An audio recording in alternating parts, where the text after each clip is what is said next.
It's the Political Free Agents podcast, and we are back for our Tuesday episode. I'm working back with this new technology. Bear with me as I kind of try to get all this stuff together. But we should be live on, let's see, YouTube, Facebook, and Periscope. Let's see how this all works out. Sunday was an epic fail, and I'm going to pull up the stream here just so I can monitor. But Sunday was an epic fail. I'm still going to post a semblance of an episode to kind of get that together. But you know, it was pretty rough in terms of just the tech. The tech just failed, and so we'll see today if this actually works how we want it to work, which is flawlessly. So far, it seems like everything's rolling. Got a good bit rate going on the stream. Looks like everything is connecting. So we're going to continue to work on this. We're going to continue to try to get this thing really clean and rolling smooth. But we'll see. Shouts out to Ecamm Live, who I said on Sunday was just blowing it, and the tech was blowing it on Sunday. Hopefully today's better. And oh man, see, all this tech preparation, and I forget all my lighting and everything else. For those of you on audio, it doesn't matter. You don't need lights. But for the video, I noticed shadows. So let's get these lights going real quick. All right. So, quick shout out. One thing we're going to do today, we're going to bring on a special guest, a good friend of mine, somewhat like a brother. And, you know, we talk stocks and markets and all this stuff all the time. He has a much, excuse me, a much better grasp on it. He definitely is an active trader. And so I wanted to bring him on so we could actually start talking through this and start finding solutions, right? So on Sunday, if you didn't catch it, the audio is out there. You can go ahead and catch that and go to politicalfreeagents.com.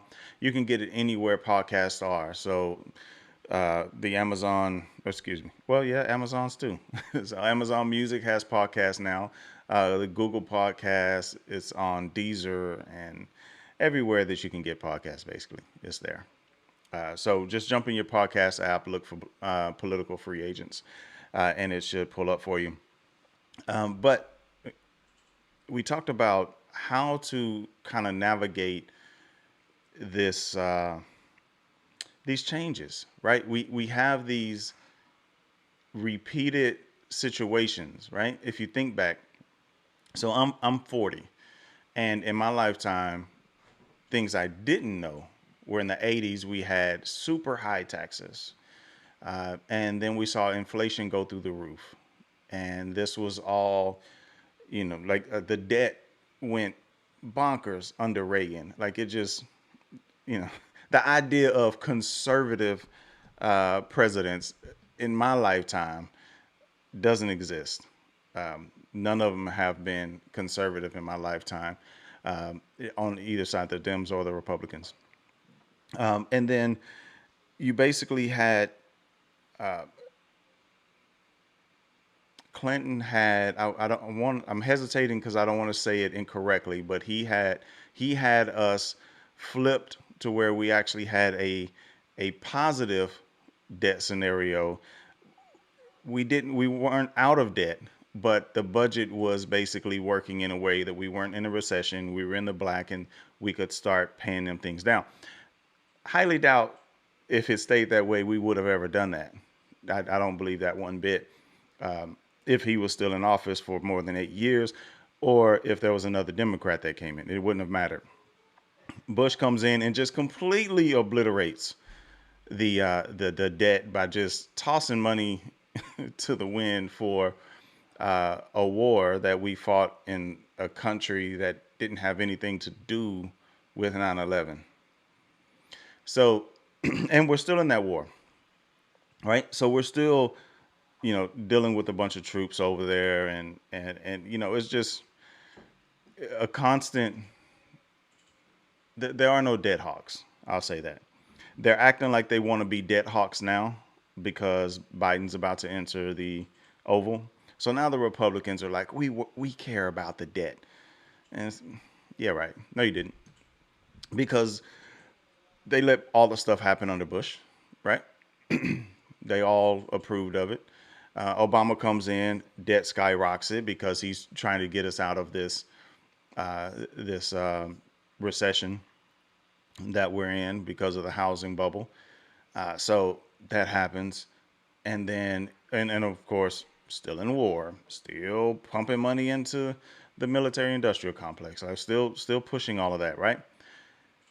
Then Trump comes in, back to throwing bombs again, and they're like, we're still at war, we're still fighting these battles. So all that stuff is constant, right?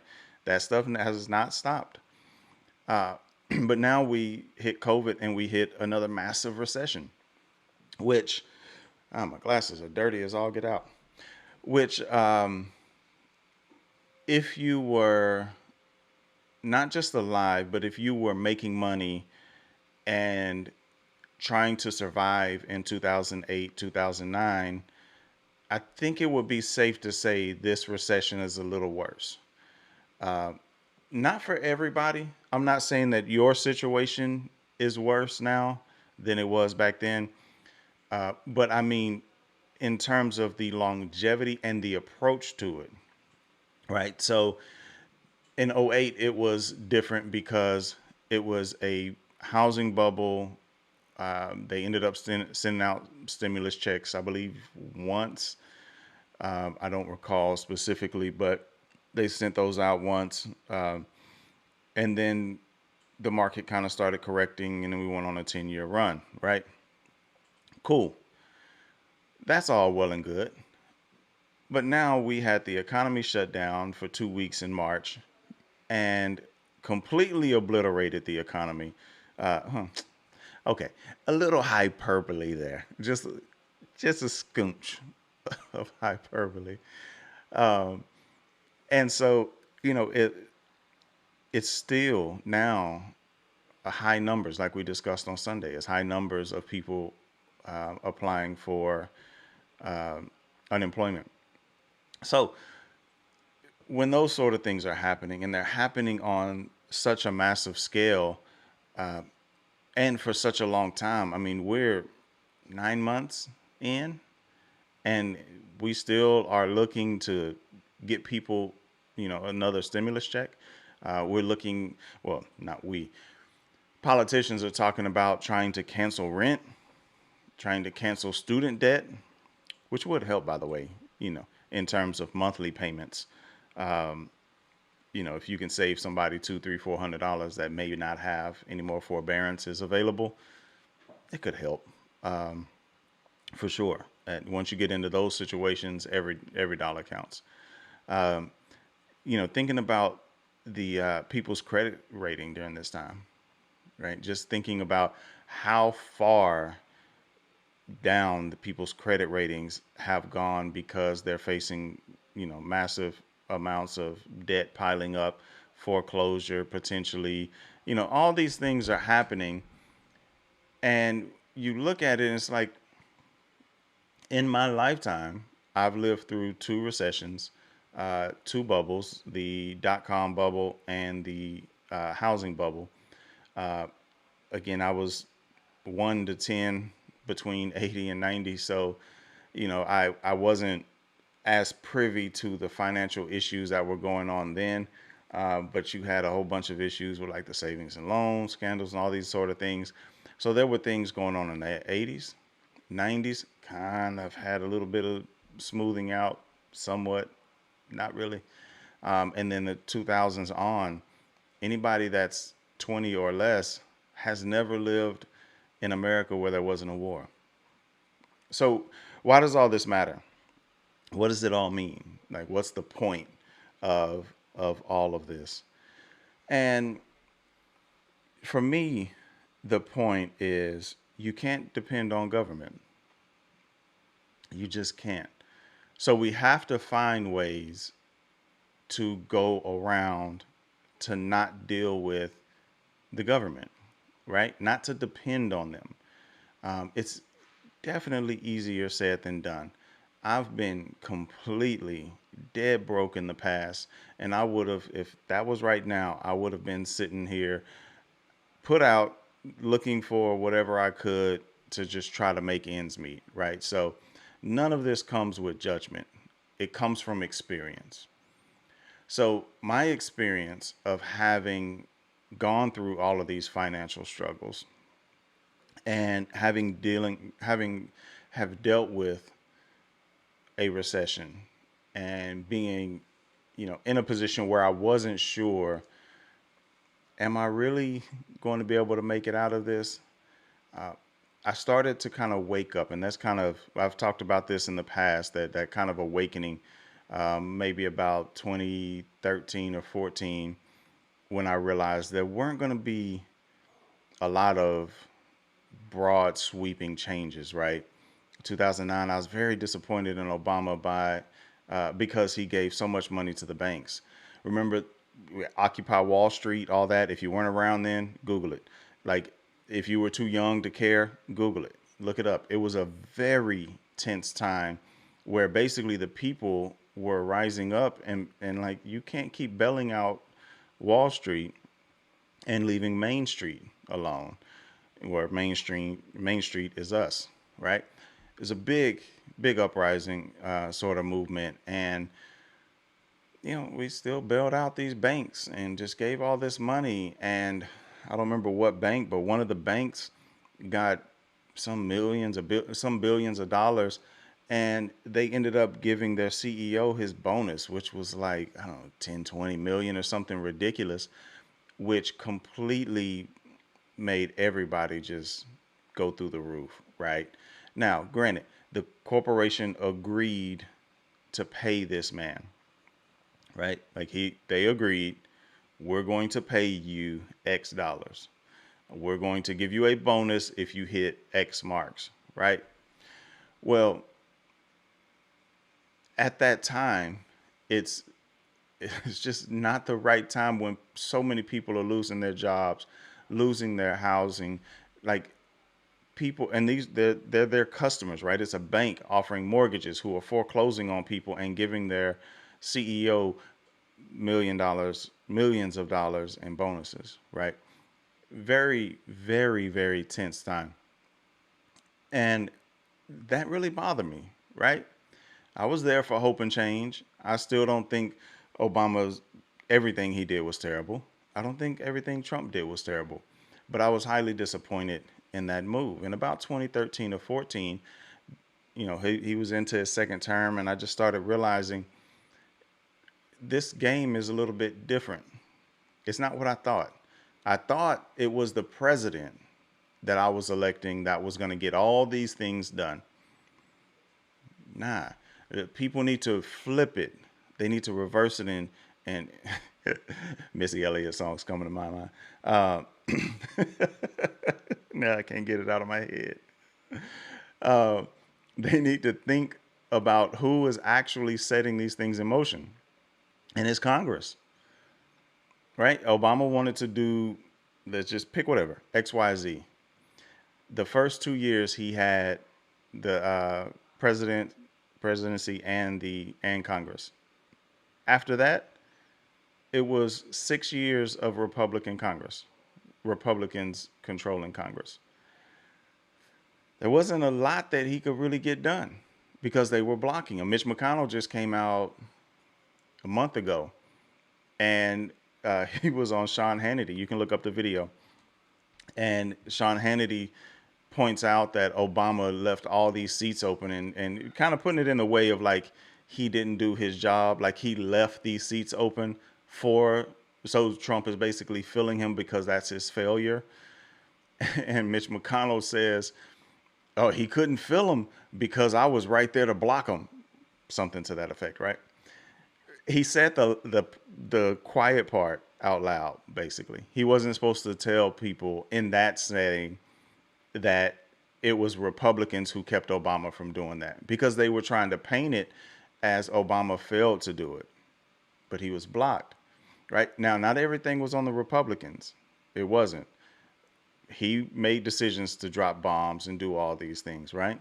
But my point is, whenever there's a opposition in one of the houses, it makes it difficult, especially depending on which house.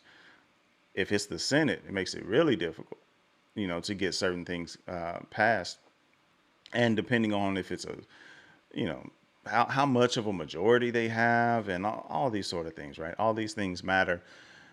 But I just started realizing Obama doesn't have a lot of power, right? Like, he has the power that's provided to him through the Constitution. He can, you know, he's the commander in chief. He can, make decisions at wartime and these sort of things, right? And he can do some executive orders. They're kind of going crazy with them these days, but he can do them, you know.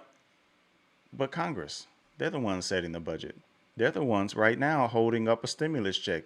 You, you, who may be waiting on a stimulus check, is probably thinking, or let's say, could be hearing, not thinking, that Trump is failing in some way.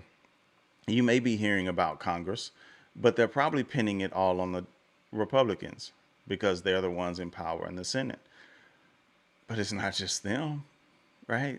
Like, if they wanted to, the Democrats could have caved and said, okay, Republicans, whatever you want, go, you know. But they're fighting because they know they have to push it all out in this one, right? So the same thing happens with Trump. Trump came in, had 2 years worth of everything, Congress and the presidency, and he tried to get things done, largely failed to get the big meaningful things that he was trying to get done, like getting rid of Obamacare and things like that. So it was basically, him trying to get things done. He was able to do some of those things with both houses, the House and the Senate, and the presidency. After those 2 years, once the Democrats took the House, now it's basically obstructionism, right? So those are the things that are happening, and we have to find the ways to get around that. And part of the way that we do that is by educating ourselves. So I started in maybe 2017. I started getting into markets. And the reason I did was because I blew a lot of money, which for me at the time was $500. And I was getting into crypto. I was working on it, trying to get, this thing going, just kind of testing it. And then I hit big. My 500 turned into 6,500. And I was like, I'm not taking profits, because I was sitting here reading these charts, didn't know what I was looking at, all these candles and things going up and down. I had no idea what I was looking at. Then I just started saying, man, if this one XRP did so well, I'm going to jump into these others. So I got my year-end bonus from my job at the time. I don't remember how much I put, $1,000 or so into crypto there. And I was like, yeah. So I'm just kind of like shelling out money. And then things said, pew, and I was out. And part of it was just what they call FOMO, fear of missing out. And that's regardless of if you're doing it on crypto or if it's the stock market. So I don't like not knowing. So what I did was I ended up taking a course from Jason Stapleton about reading charts and trading and currency trading and that sort of thing. And that just opened up this whole new world to me of recognizing how this thing was actually working. Mike, I also co-host Mike, was actually instrumental in that as well. Mike was able to help me really understand some of the markets, and then seeing how much money is moving and shifting was incredible. I just couldn't believe it. I couldn't believe what I was seeing and what was happening and how much money people can really make. So instead of me pontificating about all this stuff, thought I'd bring in somebody that's really and truly coming through and doing this thing on a daily basis. and he's been working on this for a while, and he's a trader, right? Let's just put it that way. But that's not his day job. His day job is programming. He's a coder, right? He's a jack of all trades. You know, I call him a coder, but I patch him in here. Here's Andrae Ambrose with his good curly hair, no hat. What's up, guys? Andrae, welcome to the show. How's it going, man? Thanks for having me. Yeah, man. It's good. It's good. So I started to introduce you as a coder, and I'm like, wait a minute. The dude does everything. Do I need to go down the list of everything you do? I mean, you could just say, I'm a friend of John. Just say that. He's a producer, programmer. He does trading just on a daily basis, sitting there talking on the phone about code. And he's like, oh, shoot, I missed the trade. And I'm like, what? So he's a multitasker, but also, he's a bad friend because he always shows me his hair. Like, he doesn't realize that I'm on the struggle bus under this hat. But you always show me your beard, and I'm on the struggle bus here. True. Well, welcome to the show, man. Welcome to the show. I try to grow out my beard during this no shave November. It's just not coming in really well, so I think I'm gonna have to cut it off. It's bad. Is that a grown out beard? What? That's like an afternoon after I shave. That's what I shave in the morning. That's how I look in the afternoon.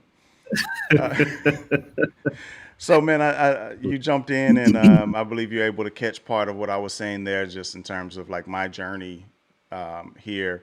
And what I thought would be great was just to kind of talk to the people about how we kind of how you kind of get to the point of understanding these charts, some tips, things like that. Not necessarily all the deep dive and Fibonacci and all that sort of stuff, but just kind of how these things work and how much money is flowing through this thing. So let's start there. From the trading perspective, on a daily basis, what's flowing through trading currencies in this way? Yeah. So specifically, as you said, I trade currencies. I trade in the Forex market. And there's roughly about $8 trillion that's flowing. That's if you take into account all of the economies, globally. In the spot Forex market, there's about 2 trillion, 3 trillion that's flowing a day. And as you and I both say, that's nothing but a steaming hot pile of opportunity. Yeah. Shout out to and that's Jeff what I want everybody to see. It's just an opportunity. Now, it's an opportunity to lose some money. That's true. If you don't know what you're doing. So I can testify. The basics are, if you can read a chart, this is what I was taught. If you can read a chart, you could basically trade anything, because it's basically the same fundamentals. It's the same technicals that, not fundamentals, but technicals that are applied to any kind of instrument that you're trading. So I started about 3 years ago trading. I have made some good money. I have lost some good money. As a typical trader, you experience the highs and lows, and more than anything, it is a psychological challenge. You get to know you. A lot of times, you're not trying to more so beat the markets. You're trying to master yourself. Right. You're trying to master the fear of missing out, like you said, the FOMO. You're trying to master the discipline of staying true to your trading plan. And I have to admit, sometimes I haven't been quite disciplined because I don't know. I think I'm a little adventurous. I'm the type that's like, hey, I'm going to jump out of the airplane and just figure it out. And my wife's like, "Hey, you forgot your parachute." I'm just that guy. I'm gonna step out on faith. But it's like, you can't really step out on faith, so to speak, in trading. You have to have that confirmation in order to make a solid trade. So sticking to your trading plan, reading the charts, letting your eyes see what's actually there and not what you assume is there or what you assume is coming. So opportunity, but read the charts. So what you're saying is basically God didn't tell me to put this money down and put that money down and let it ride. I need to pay attention, not just base it on that. Exactly. Yeah. So I need to know a little something. So this is what I mean in terms of where I went wrong was it's an emotional thing. And this is why I wanted to have you on and appreciate the last minute jump on. I told him, hey, I was like, hey man, you got 10 minutes. It's either now or I'm never inviting you on the show. And, but my biggest issue was my emotions. Mastering your emotions in that way is not easy because you're looking at it, you're watching YouTube videos, you're hearing people talk about, oh my God, tomorrow it's going to the moon, right? In terms of crypto, they say that all the time. We're about to skyrocket. This is about to take off. This company is about to go public and it's going, I mean, SpaceX is about to go public. Elon Musk is behind SpaceX.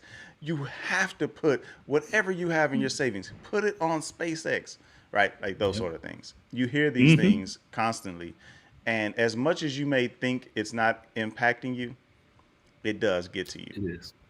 And so reading these charts is critical.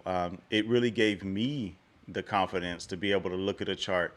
And I'm not great, but I'm able to actually look at least and see, hey, this has something going on, right? Like we have a double top or, something to that effect.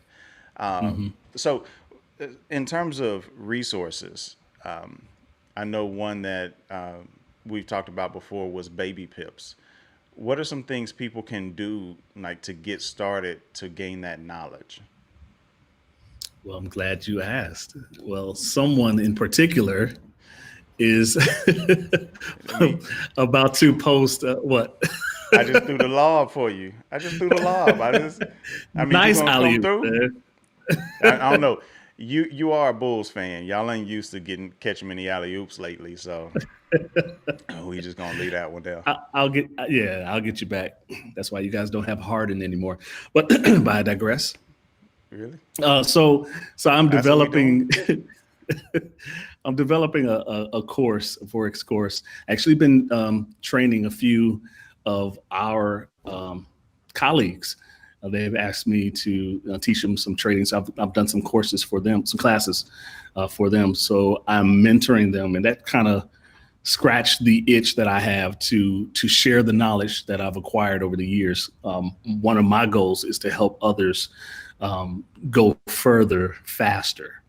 So you can learn from my mistakes, you can learn from my experience, and we can journey together. I just believe in doing life with people, so to speak. So I want to help as much as I can. So that will be coming most likely around the top of the year. But until then, if you did want to get in touch with me, you can most certainly email me at Andrae@AndreAmbrose.com. That's ANDRAE at ANDRAEAMBROSE.com.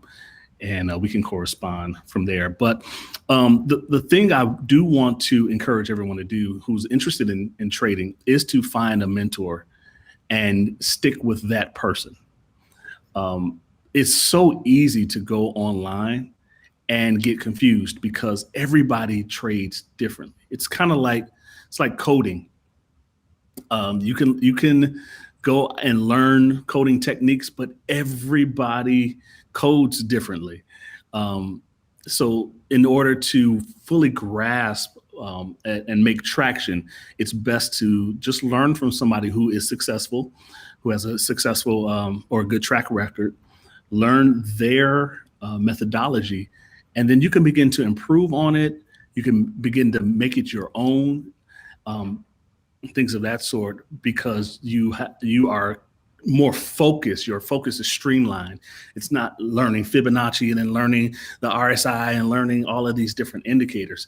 I personally trade with a naked chart. There's no indicators. I'm just a price action trader, which I believe is the best form of trading.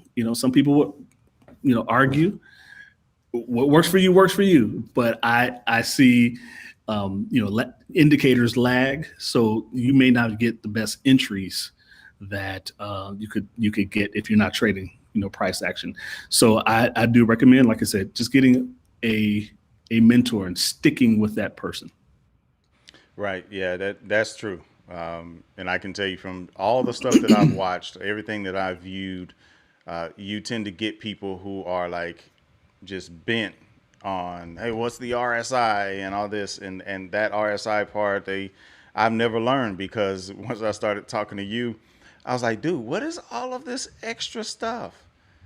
Like it's so much, really. Like once you start looking at it, people just dump it on you, and it's like it's so much to Yeah. really grasp that it can be overwhelming. Did I show you my trading chart when I first started? Did I ever Yeah, show you that? yeah, that thing looked like a I had kindergarten like color, and it was just I had like 8 different indicators and moving averages, and it was terrible.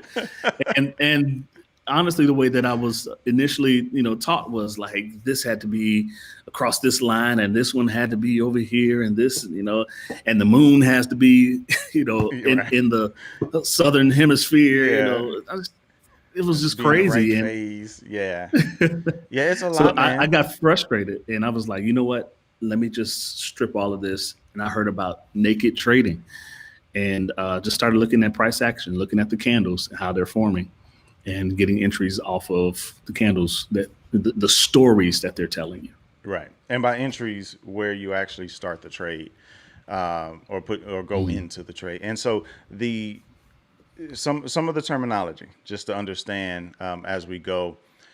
One thing that I hear a lot is, and this was one of my main questions when I first started dealing with crypto, because mind you, I didn't start looking into any currency trading at first. I went in from the crypto side, which is like, it's like learning how to walk by holding on to a freight train, because that thing is like out of nowhere, it can Yeah, just pick up steam and then it can just hit the brakes. Right? It's fast. It moves fast. Um, and so one of the things that I was trying to understand was, how do I sell something that I don't own? Right? Like I was like, what do you mean buy or sell? Like I don't own this thing. What do you mean I can sell it? So what's the differences there in terms of buying versus selling, and how you can make money on both? And there's a point that to make from that once you provide that definition. yeah, sure. So basically, what you're doing when you're trading currencies, just if you had ever gone to another country, there's an exchange rate. So just say if you go to Mexico, the U.S. economy is stronger than the Mexican economy. There's an exchange rate there. So when you go into Mexico, you would trade U.S. dollars for pesos, and because the U.S. dollar is stronger, you would have a lot of pesos. Then when you came back into the United States, you would have to trade the pesos for the American dollar. The way that you're making money is, if the economy of another country is stronger than the other country, you're capitalizing off of the difference of that currency. You're capitalizing off of the exchange rates because the exchange rates fluctuate, daily. So, for instance, U.S. pairs, U.S. Currencies. I'm sorry, forex currencies are paired. So you have like a euro USD, you have a US JPY. There's a base currency and a counter currency without getting too technical, but the countries are compared to one another, and you are capitalizing off of the exchange rate. When you are buying a certain currency, you are automatically selling the other currency.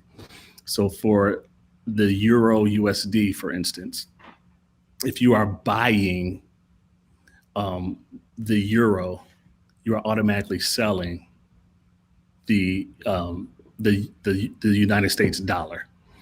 If you're selling the euro, you are automatically buying the US dollar. And what you're hoping for is just to capitalize, like I said, off of the exchange rate. Um, Showing you is much better than Right. Yeah. explaining it. Yeah. It sounds difficult, but it is really simple once you're taught. So Right. And so the hope that point, hope that's clear. yeah. It's clear as mud. The point, I'm sure. but the point, the reason why I brought that up is because what we're talking about here is not depending on the government going forward. How people can change their lives in a positive way to be recession proof, right? You know, we're the same age, and you've lived through the same recessions that I've lived through, and there comes a time where you're basically depending on the government or you're not, right? Like that, everybody, well, not everybody, let's just say the working class people, they are dependent on the government making the right decisions. Let's say that. Hmm. And we're really trying to look at ways to flip that, right? That's why I have, for those on video, I have the Total Money Makeover here by Dave Ramsey. It's not the only method, it's not the only solution, but there's a way for you to work yourself out of debt and get out of that mindset of, I'm going to be in debt for the rest of my life, right? You don't have to be. To get out of the mindset of, I have to go get a loan to buy a car. You don't have to, right? There's cash that you can pay, right? There's all these things that we're taught to think, and it's basically revolving around debt. And if Mike was here, he would break down, you can go back to past episodes about debt slavery and how much they're really trying to keep this system afloat with debt, right? So when we get into a situation where we're in a recession and we're trying to make ends meet, there's an old saying, and I'm going to butcher it, so I'm just going to give you the general gist of it, is that people get rich in a recession. And it sounds weird, but certain people, when there's a recession, get really excited, right? And you think, wait a minute, but the markets are dropping and all these things now, people are losing all these jobs. How are people getting rich? It's all about the knowledge. Part of that knowledge is, as Andre was saying, whenever you're buying and selling here, doesn't matter which way the market's going. You're buying or selling regardless. So if the market is plummeting, then you can ride that drop and make a killing. When the market starts coming back up, you can ride that and you can make a killing, right? So it all depends on what you can do, as opposed to what people can do for you. So here's my little trader here, coming in live. This is JR here. Go ahead, buddy. Go back upstairs.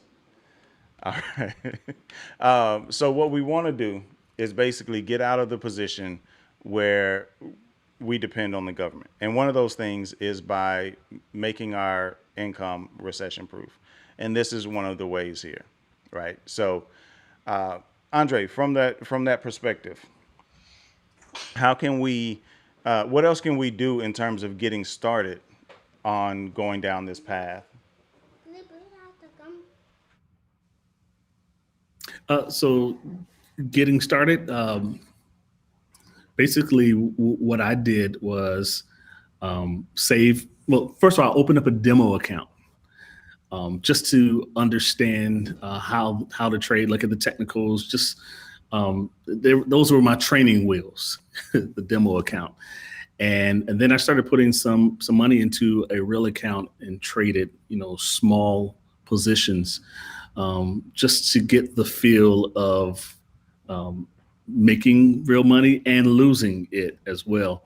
And that's part of the process. It's just part of the process. You're going to lose on trades, but money management is what's critical. I cannot stress it enough. You have to manage your money and come up with a plan on how you're going to manage your trades, manage your position sizes, and run it like a business. That have the business mindset. If this is just a little hobby, a little thing you're going to do on the side, you'll treat it as such. I try to have the business mindset. Although I do code, on a daily basis, every day. That's my main job. I do have my charts, just sitting right next to me, and I'm constantly looking at my charts, looking for opportunities, and I treat it like a business. Um, Eventually, you can set up your own LLC. I would suggest you get some counsel on that, but treat it like a business, most certainly.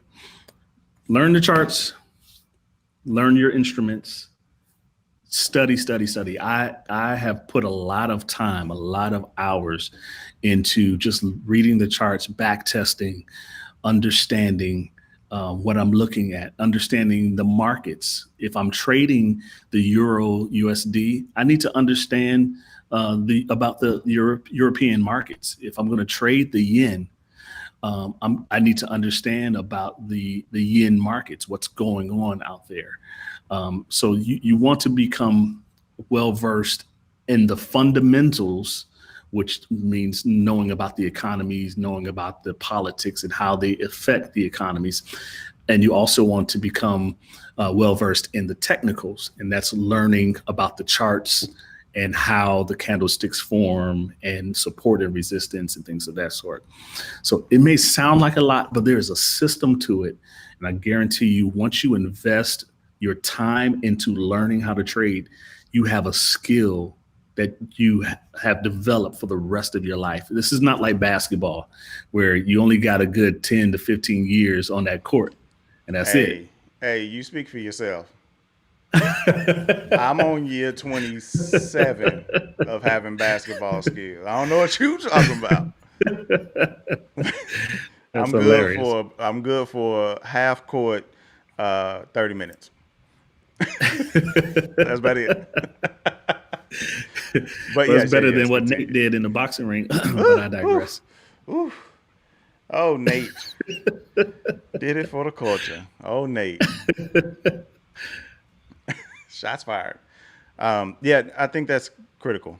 That's key. I think you made a key point, is that you will then have a skill, right? One of the things that you hear about a lot also from people, politicians are largely working for their constituents. Let's air quote that. Um, and what they're supposed to be doing is making sure their constituents' lives are better off, right? So that's why you'll get somebody, let's say from Michigan, fighting for like GM and these other, you know, car manufacturers, right? Because that's a big deal. That's why some people from Texas are fighting for oil, right? Because in Texas, oil's a big deal, right? Mm-hmm. That's what they're kind of there to do, right? But what happens when you're, let's say you're in the oil industry, and then all of a sudden a president gets elected that says they want to get rid of the oil industry? Hello, Biden. You're Mm-hmm. about to see it in Mm-hmm. 2021. What do you do? Mm-hmm. Right? So it's not always about a recession. It's just also about just preparing yourself and having another source of revenue, right? Something else that you Absolutely. can do, that if you really gain that skill, and it's not going to take you 50 years to gain this skill, right? But once you gain this skill, you can take this skill and you can do it anytime, anywhere, right? Mm-hmm. If you wanted to make money on crypto at 10 o'clock at night, do it. If you only wanted to wake up in the morning and work the charts at what, 4 a.m., is that what, which one is it that opens at 4, Andre? Is that France, Well, no, Japan, the London, the London? London There you session go. opens at 2 a.m. Central Standard Time. 2. There you go. So if you wanted to wake up at 2 and work the session, work the opening of the London markets, then you could do that, right? Like Mm-hmm. you start getting yourself into a position of strength, and you now have the power and the ability to be very, very fluid with your movements, right? You're not Mm-hmm. dependent on boss making you do X, Y, and Z, right? Mm-hmm. So there's all these avenues, and we're going to continue down this thread because I think it's important not just to talk about politics in the sense of right versus wrong, Mm-hmm. right? And keeping it in this right left paradigm. I think we're going to continue to talk about getting outside of that right left paradigm and operating more politically free, but also solutions. And this is like Mm-hmm. key. It's key. Whenever Andre, whenever you have your course ready back in January, when you have it ready, let us know. We'll get you back on, and we can help pub that some as well, to help get that out. But I've seen Great. a, Appreciate a it. a big increase through this pandemic of people just wanting to trade. They just want to get stocks. It's like, hey, I hear this thing. Oil dropped in May, like the futures. I think it was April or May, and they they Mm-hmm. were pinging me like, hey, how do I get in on this oil? Because they started realizing you buy the dip, and Yep. then you Yep. sell. What is it? Buy the dip, sell the something. I forget So these buy low, sell cliches. high. Yeah, basically. There's like 5 or 6 Mm-hmm. ways to say buy low, sell high. Uh, Mm-hmm. but the same concept of any sort of selling you're doing. You buy it when the price is low, sell it when the price is high, then you make some profit, right? So from this is the last thing we'll touch on here. From the stock perspective, it's interesting too that these charts, when buying stocks, you can actually analyze a stock and kind of see how it's going to work as well. And so there's different ways to do that as well. Definitely not a lot of time to go through what options are and those sort of things. Mm-hmm. But I just wanted to touch on market orders, stop loss orders, and some of those things. Can you elaborate kind of on, from a stock buying perspective, how people can work that angle a little bit to get some of those things with dividends and that sort of Yeah. stuff? Well, with stock, it's it just own flat out owning the stock, buying stock. It's very challenging to make a significant amount of money um, if you don't have a lot of money to put up. Sorry, hold on. Siri is talking in my ear. I'm sorry. Go away, um, Siri. right, go away. So therein lies options where you can utilize leverage to make a good amount of money with smaller positions. So I do recommend that you utilize the instruments that have leverage, or to utilize leverage for you to make money so that you can consistently grow your account. So like for instance, if you own just 100 shares of stock and it goes up $10, I mean, that's not a significant amount of money that you're going to make.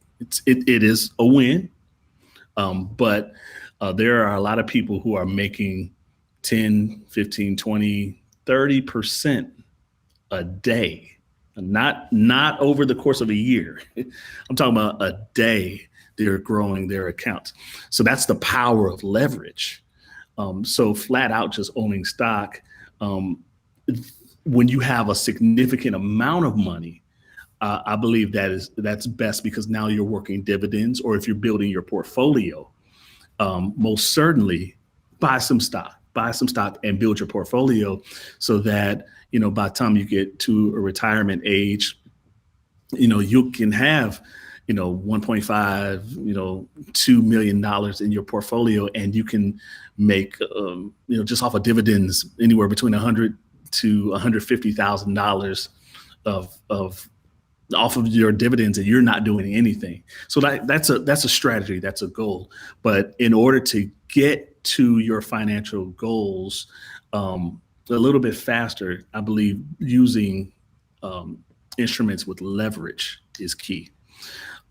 So on the stock side, that would be more so options. That's a whole nother world. That's a whole nother Yeah. strategy.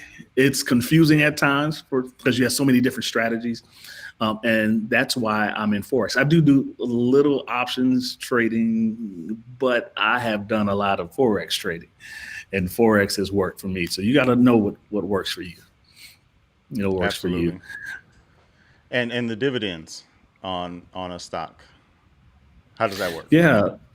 So as far as dividends, there are certain companies that pay dividends quarterly.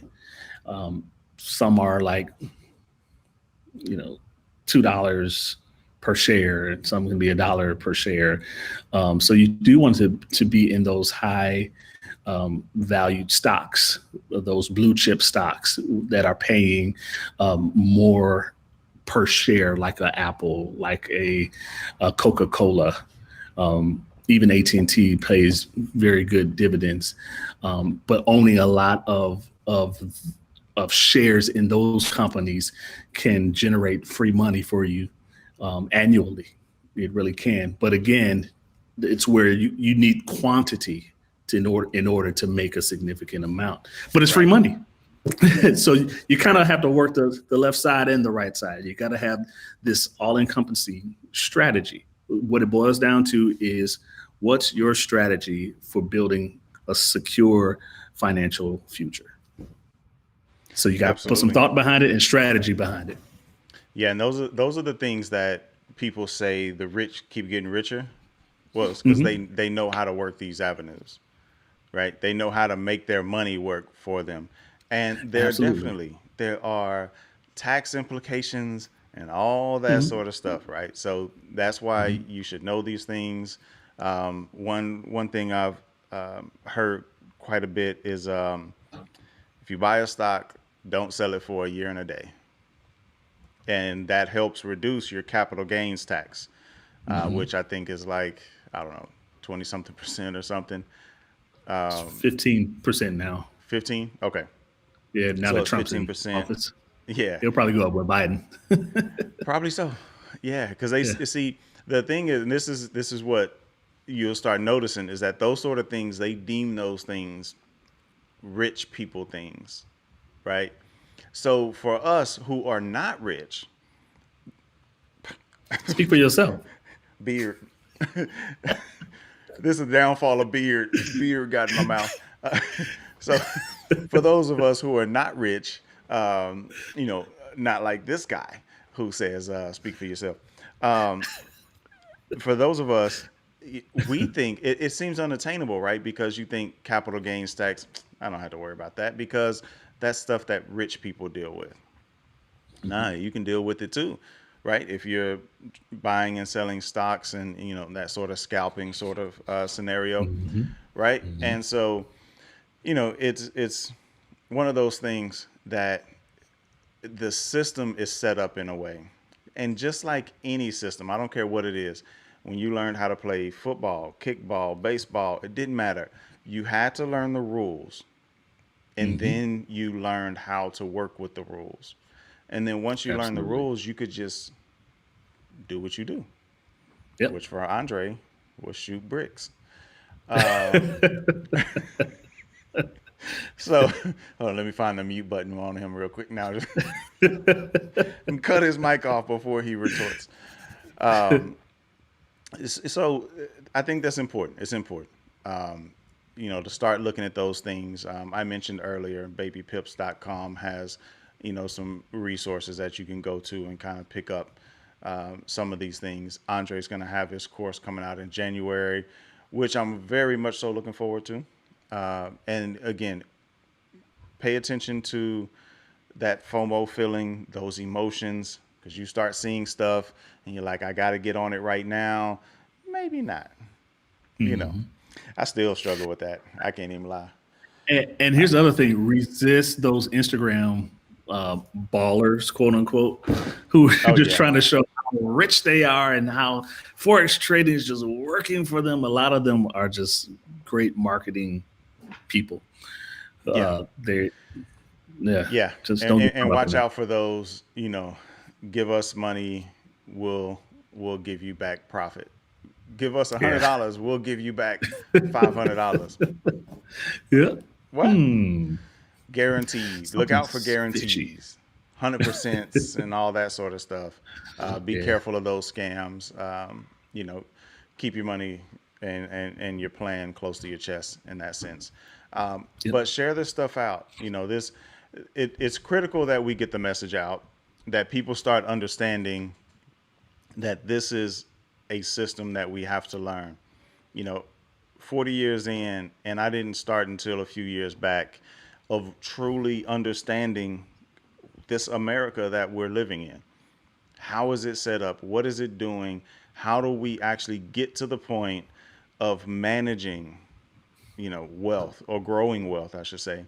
You know, not get a high, salary job and save and, Mhm. and, and invest in a savings account and all that. No, no, no. Like there's avenues Mhm. that you can do without being super rich that can really, really change your life and generations after you. So I just want to thank Andre for joining Thanks last for having me, minute.